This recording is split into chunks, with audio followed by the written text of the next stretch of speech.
Voilà, et puis pour lutter contre la déprime, il y a le festival Les Feux de l'Humour. Ce sera en mai 2013 à Plougastel, c'est la 5e édition.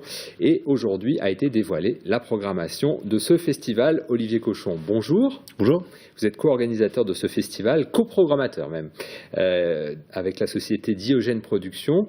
Et Les Feux de l'Humour, donc c'est aussi l'occasion de rôder de nouveaux spectacles. Alors, quel talent prometteur avez-vous choisi de mettre en avant en 2013? Alors il y a des nouveaux talents, des talents plus historiques, disons, voilà, plus affirmés. Je pense notamment à Roland McDan, qui sera une de nos principales têtes d'affiche, qui lui est sur scène depuis 1978. Donc c'est dire si c'est un jeune talent.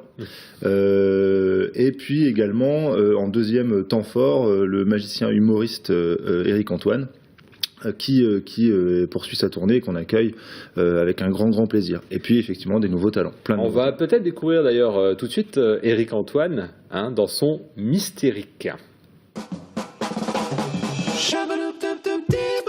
On va s'éclater.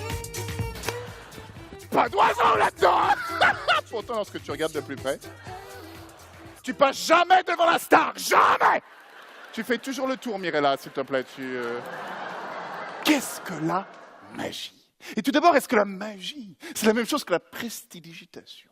Et pour différencier ces deux termes, deux autres mots. Secret, mystère. Mystérique. Or, le mystère, c'est vraiment aussi Éric Antoine en lui-même, quoi.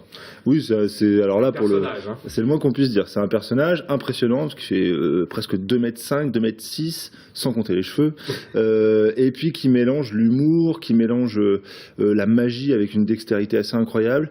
C'est un espèce de grand frappadingue qui nous amène comme ça dans son spectacle. Et en fait, on se rend compte que c'est une succession de tours de magie, mais qu'en fait, nous-mêmes, faisons partie, en tant que spectateurs, d'un espèce d'immense tour de magie. J'en dis pas plus, il faudra venir voir, mais c'est quelque chose. Dans l'extrait, hein, ouais, les voilà. spectateurs sont invités sur le plateau.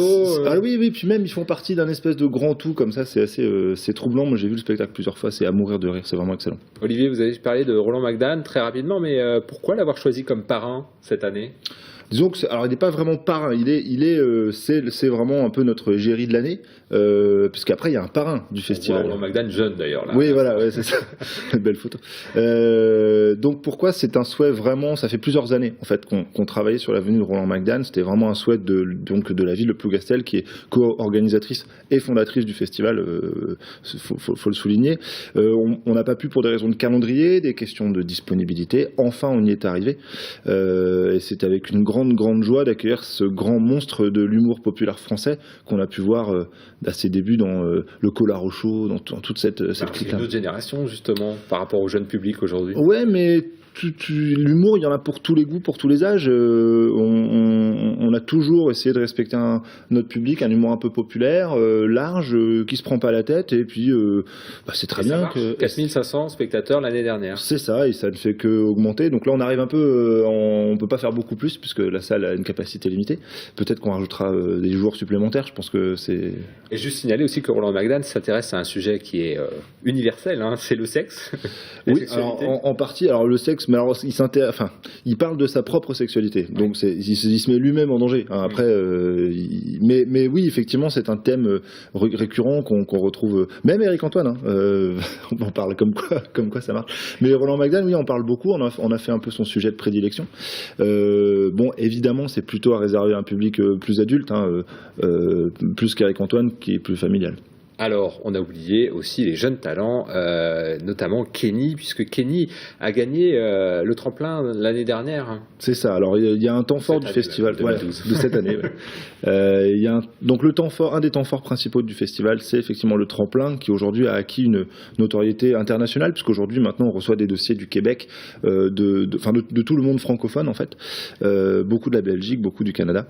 Le tremplin, ce sera le dimanche, voilà, pour la clôture du festival. C'est ça. Cette année, la clôture du festival se fera par la remise du prix aux gagnants. Donc Kenny, qui a gagné l'année dernière, qui est un fêlé qui nous a fait un sketch à mourir de rire avec une tante qui se déplie toute seule. Voilà, c'est à mourir de rire.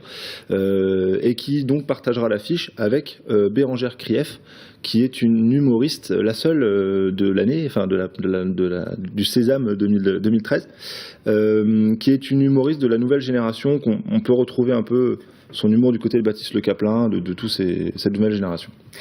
Olivier Cochon, merci beaucoup d'être venu nous présenter cette 5e édition du festival Les Feux de l'Humour. Ne traînez pas, les réservations débutent ce week-end, hein, et puis on sait que c'est très couru, donc il faut se dépêcher.